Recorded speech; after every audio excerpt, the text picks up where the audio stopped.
Hello friends, मैं PN sir आप सभी का easy maths with PN sir इस यूट्यूब चैनल पे स्वागत करता हूँ। अगर आप इस चैनल पे नए हो तो प्लीज़ इस चैनल को सब्सक्राइब कीजिए। अगर आपने इस चैनल को सब्सक्राइब किया होगा तो मैं आपका बहुत आभारी हूँ। देखिए स्टूडेंट्स, पूरे महाराष्ट्र में class 9th 10th 11th 12th इनमें से किसी भी क्लास में आपके फ्रेंड्स या रिलेटिव्स अगर पढ़ते होंगे तो उनको प्लीज़ मैथमेटिक्स के लिए इस चैनल को सब्सक्राइब करने के लिए अवश्य कहें। ठीक है, आज हम यहाँ पे आपका जो 12th स्टैंडर्ड का महाराष्ट्र स्टेट बोर्ड का सिलेबस है, वो सिलेबस जैसे सीबीएसई ने 30% सिलेबस कम किया है, तो उस तरह से हमारा महाराष्ट्र स्टेट बोर्ड का सिलेबस 12th स्टैंडर्ड का कितना कम हो सकता है वो आज हम इस वीडियो लेक्चर में देखने जा रहे हैं। ठीक है, देखिए मैं आपके सामने पहले पेपर फर्स्ट डिस्कस करूंगा हमारे मैथमेटिक्स का, और फिर उसके बाद पेपर सेकंड डिस्कस करूंगा। लेकिन जो भी बातें मैं आपके सामने रखने जा रहा हूं ये सभी प्रोबेबल है, संभवनीय है। इस तरह से सिलेबस आपका कम हो सकता है क्योंकि महाराष्ट्र गवर्नमेंट का इसके ऊपर अभी डिस्कशन चल रहा है। सिलेबस तो 30% हमारा कम होगा ही, लेकिन कौन सा सिलेबस कम होने जा रहा है ये मैं आपके सामने एक प्रोबेबल रखने जा रहा हूँ, संभावना मैं आपके सामने रखने जा रहा हूँ कि क्या हो सकता है, किस तरह से हमारा सिलेबस कम हो सकता है। तो देखिए अब हम पहले पेपर फर्स्ट देखेंगे। The course can be reduce for educational year 2020-2021, क्योंकि आपका जो अभी एजुकेशनल ईयर चल रहा है ये 2020-2021 है। देखिए आपको 12th स्टैंडर्ड का स्टेट बोर्ड का एग्जामिनेशन मार्च 2021 में देना है, या फिर थोड़ा से आपका एग्ज़ाम आगे भी जा सकता है। ठीक है, तो हमें मार्च 2021 का एग्ज़ाम तो देना है, लेकिन अभी हमारा जनरली कॉलेज जुलाई में ओपन होता था, कहीं पे 15 जून कहीं पे 26 जून को ओपनिंग रहता था, लेकिन अभी तक हमारे कॉलेज ओपन नहीं हुए हैं। मतलब टीचर्स, हमारे लेक्चरर्स, हमारे प्रोफेसर्स सभी कॉलेज में आ रहे हैं, सभी स्कूलों में जा रहे हैं, लेकिन स्टूडेंट स्कूल और कॉलेजेस में नहीं है। पूरे महाराष्ट्र में हो सकता है फ्रॉम 1 अगस्त हमारे स्कूल में, कॉलेज में ऑफलाइन क्लासेस चल सकते हैं। तो हमारा जुलाई का तो कंप्लीट महीना, कंप्लीट मंथ हमारे पास अभी नहीं है। ठीक है ना।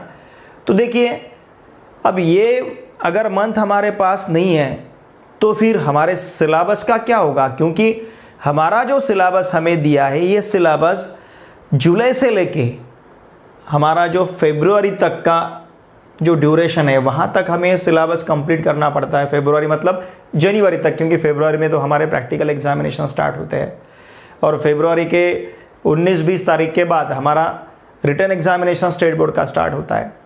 तो फिर अब हमारे पास दिन तो कम बचे हैं और सिलेबस तो बहुत ज़्यादा है।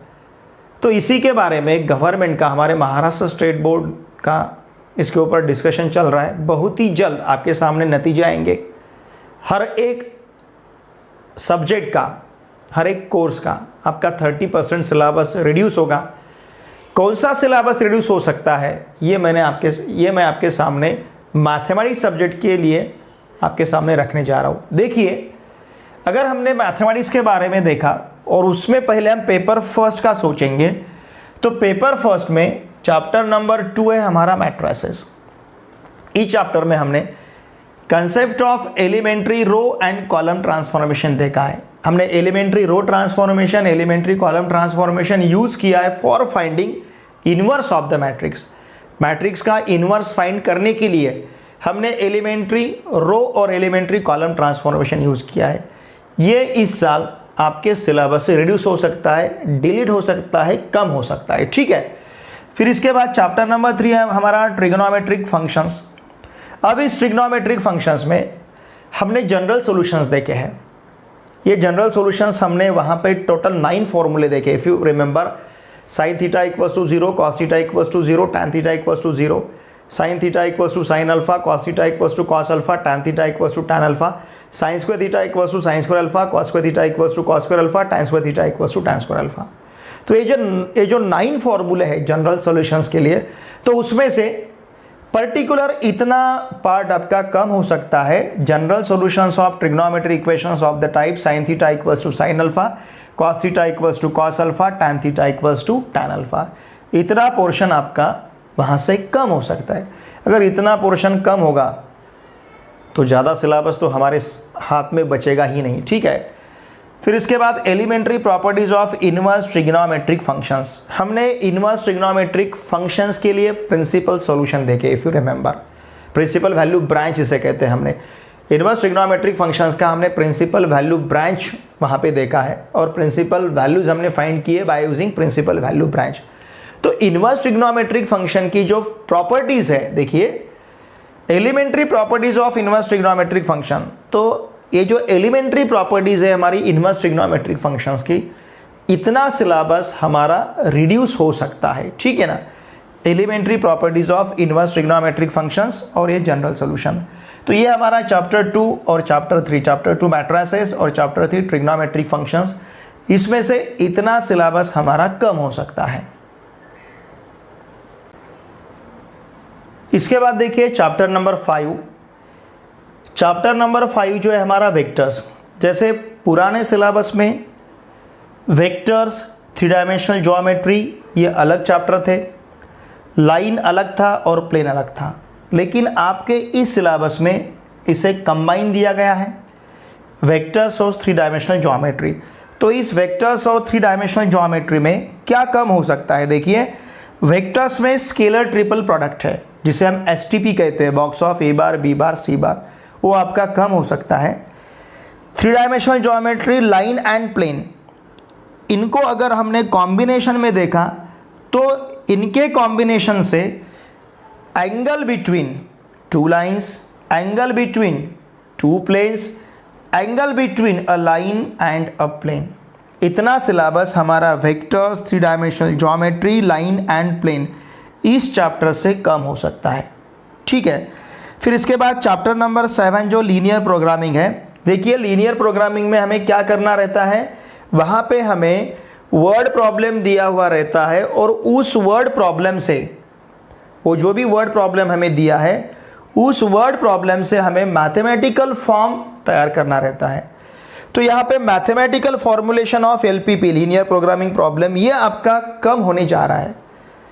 मैथमेटिकल फॉर्मुलेशन ऑफ एलपीपी मतलब सिर्फ आपको वहाँ पे अब ग्राफिकल मेथड रहेगा, मैथमेटिकल फॉर्मुलेशन ये पार्ट नहीं रहेगा।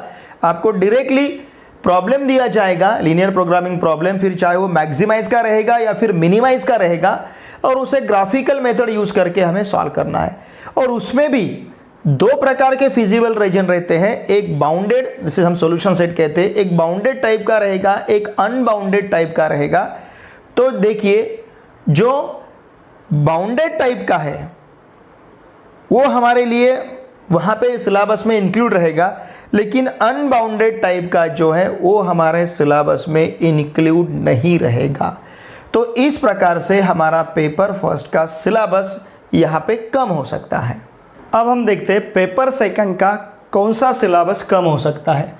पेपर सेकंड में चैप्टर नंबर 2 जो है हमारा एप्लीकेशंस ऑफ डेरिवेटिव्स। इस एप्लीकेशन ऑफ डेरिवेटिव्स में रोल्स थ्योरम ये हमारा कम हो सकता है। लैग्रेंजेस मीन वैल्यू थ्योरम जिसे हम एलएमवीटी कहते हैं, ये भी कम हो सकता है। Rate of change of bodies मतलब रेट ऑफ मेजर जो है वो वहाँ पे कम हो सकता है। और फिर अप्रॉक्सीमेशन, जो approximation formula F of A plus H approximately equals to F of A plus H into F dash of A, वो भी अप्रॉक्सीमेशन फार्मूला बेसिस जो प्रॉब्लम है वो भी हमारे कम हो सकते हैं। तो एप्लीकेशंस ऑफ डेरिवेटिव्स में हमारा मैक्सिमम सिलेबस कम होने जा रहा है, 50% ही सिलेबस वहाँ पे रहेगा, ठीक है। फिर इसके बाद इंडेफिनाइट इंटीग्रेशन। इस इंडेफिनाइट इंटीग्रेशन में देखिए integration of under root a x square plus b x plus c with respect to x, इस टाइप के प्रॉब्लम। फिर integration of a x plus b under root a x square plus b x plus c with respect to x, इस type के problem. इस type के जो भी problem रहेंगे वो टोटल प्रॉब्लम हमारे यहाँ पे नहीं रहेंगे, वो सिलेबस हमारा कम हो सकता है। फिर इसके बाद चैप्टर नंबर 4 जो है, चैप्टर नंबर 4 है हमारा डेफिनाइट इंटीग्रेशन। इस डेफिनाइट इंटीग्रेशन में स्टार्टिंग में वहाँ पे है definite integral as a limit of some.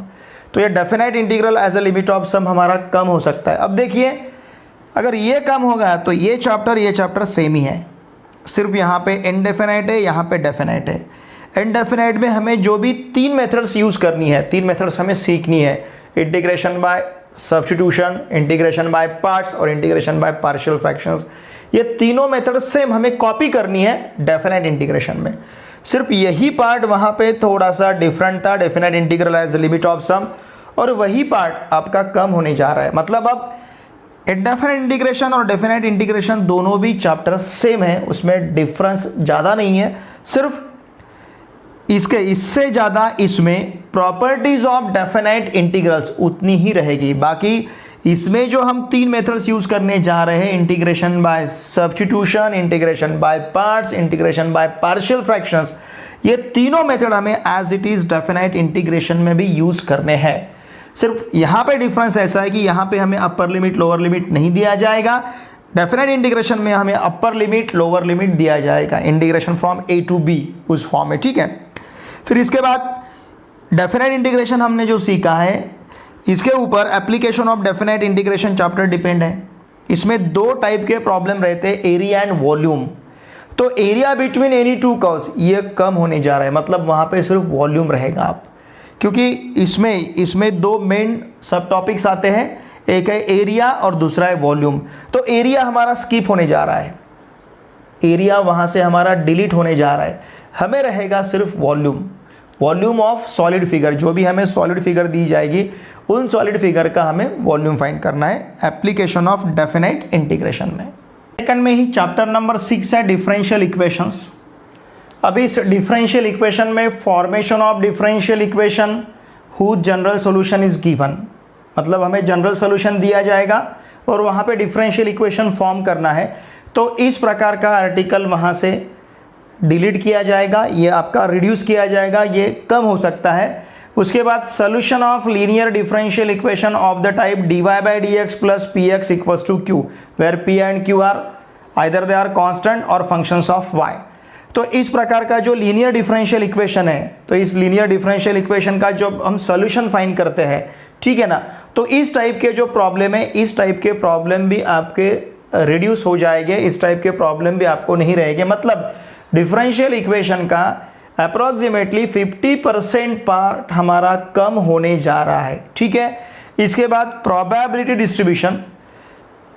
Distribution में mean and variance of random variable, ठीक है। जो रैंडम वेरिएबल है, रैंडम वेरिएबल अब वहाँ पे 2 टाइप के रहते हैं, डिस्क्रीट रैंडम वेरिएबल और कंटिन्यूअस रैंडम वेरिएबल, ठीक है, DRV और CRV।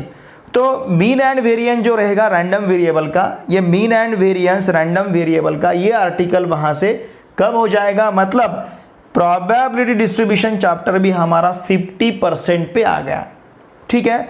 और इसके बाद चैप्टर नंबर 8 जो है लास्ट चैप्टर पेपर 2 का, बाइनोमियल डिस्ट्रीब्यूशन। ये तो हो सकता है binomial distribution, binomial probability distribution जो पार्ट है, ये पार्ट आपका कंप्लीट कम हो सकता है, नील ये चैप्टर ही आपको नहीं रहेगा, ठीक है। वैसे ही चैप्टर 4 जो है हमारा पेपर 1 में, क्योंकि CBSE ने मैथमेटिकल रीजनिंग ये चैप्टर कम किया है, हो सकता है हमारा जो मैथमेटिकल लॉजिक पार्ट है, ये मैथमेटिकल लॉजिक कंप्लीट कम हो सकता है, या फिर उसमें से कुछ पार्ट हमारा कम हो सकता है। तो देखिए हम तो वैसे कहने जा रहे हैं 30% सिलेबस हमारा कम होगा, लेकिन जो भी सिलेबस हमारा कम होने जा रहा है वो सिलेबस उसका भी लेंथ बहुत ज़्यादा है, लगता है हमें 30%, लेकिन वहाँ पे नंबर ऑफ प्रॉब्लम्स, जो वहाँ पे नंबर ऑफ प्रॉब्लम्स है पर्टिकुलर उस एरिया में, उसकी संख्या भी बहुत ज़्यादा है, ठीक है। तो इस प्रकार से आपका पेपर 1 और पेपर 2 का 30% सिलेबस, और ये हम अनुमान क्यों लगा रहे हैं, क्योंकि इसी प्रकार का syllabus CBSE central board of secondary education ने वहाँ पे कम किया है। तो ऑन दैट बेसिस हम कह सकते हैं कि हमारा स्टेट बोर्ड का जो सिलेबस है, ये 30% जो सिलेबस कम होने जा रहा है, ये 30% सिलेबस इस प्रकार से हमारा कम हो सकता है। अगर ये सिलेबस आपका कम हो जाएगा तो मैथमेटिक्स तो वैसे हमारा इजी सब्जेक्ट है, इससे भी और ज़्यादा मैथमेटिक्स हमारा इजी रहेगा, ठीक है। लेकिन आपको तो हमारे साथ साल भर जुड़े रहना है, जितना भी सिलेबस हमारा बचेगा, जितना भी सिलेबस हमारे हाथ में रहेगा, उतना सिलेबस हम बहुत अच्छी तरह से कंप्लीट कर रहे हैं। जैसे हमने हमारे पेपर फर्स्ट के 4 चैप्टर्स हमारे हो चुके हैं, 5वां चैप्टर जो है वेक्टर्स वो हमारा भी चल रहा है। पेपर सेकंड का डिफरेंशिएशन हमारा ख़त्म हुआ है। एप्लीकेशन ऑफ डेरिवेटिव्स हमें स्टार्ट करना है, लेकिन उसमें से भी 2 आर्टिकल मैंने आपको जो बताए, जैसे रोल्स थ्योरम और लैग्रेंज मीन वैल्यू थ्योरम या LMVT, और उसके बाद अप्रॉक्सीमेशन, ये सिलेबस एप्लीकेशन ऑफ डेरिवेटिव का भी कम होने जा रहा है। ठीक है, तो इतना सिलेबस हमारा पेपर फर्स्ट और पेपर सेकंड का कम हो सकता है। और क्यों कम हो सकता है? क्योंकि जिस प्रकार से CBSE ने, सेंट्रल गवर्नमेंट ने CBSE का जिस प्रकार से सिलेबस कम किया है, उसी प्रकार से हमारा भी सिलेबस, उसी बेसिस पे हमारा भी सिलेबस 30% कम हो सकता है। ठीक है, चलिए अब हम मिलते हैं नेक्स्ट हमारे लेक्चर में। Thanks for watching my video.